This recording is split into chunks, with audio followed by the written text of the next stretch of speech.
समय की बात है। एक छोटे से गांव में एक पुरानी हवेली खड़ी थी। हवेली बहुत ही जर्जर और डरावनी स्थिति में थी और गांव वालों ने इसे भूतिया हवेली का नाम दे रखा था।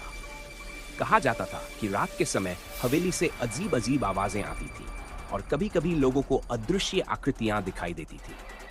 एक दिन राजा नाम का एक युवक गांव में आया और उसने इस हवेली की मरम्मत करने का निश्चय किया। भले ही गांव वाले उसे बार-बार चेतावनी देते रहे, लेकिन उसने अपना संकल्प नहीं बदला। राजा की हिम्मत देखकर गांव वालों ने उसे रोकना छोड़ दिया। राजा ने हवेली में काम शुरू किया और रात के समय भी मेहनत करता रहा। एक रात जब वह पुराने कमरों की सफाई कर रहा था, अचानक ठंडी हवा चलने लगी और कमरे में एक अजीब सी खामोशी छा गई। तभी राजा ने देखा कि एक धुंधली आकृति उसके सामने खड़ी है। वह आकृति धीरे-धीरे साफ होने लगी और एक बूढ़ी औरत का चेहरा नजर आया। उस औरत ने कहा, मेरे साथ अन्याय हुआ है और मेरी आत्मा इस हवेली में फंसी हुई है। तुम्हें मेरी मदद करनी होगी ताकि मैं शांति पा सकूं।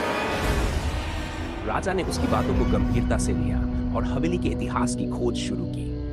उसे पता चला कि उस औरत की हत्या उसके पति ने जलन के कारण की थी और उसके शव को हवेली में ही छिपा दिया गया था। राजा ने सभी तथ्यों को उजागर किया और पुलिस को सूचित